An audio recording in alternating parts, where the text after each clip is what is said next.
నావంటూ పుట్టినట్టు నా కొరకు ఆ చూకి అందలేదు ఇంతవరకు.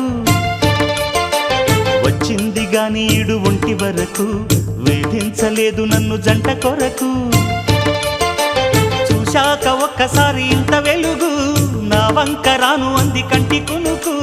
ఈ అల్లరి గారడి నీ లీల అనుకోనా, నీ పేరు ప్రేమ అవునా, ఇవాళే నిన్ను పోల్చుకున్నా.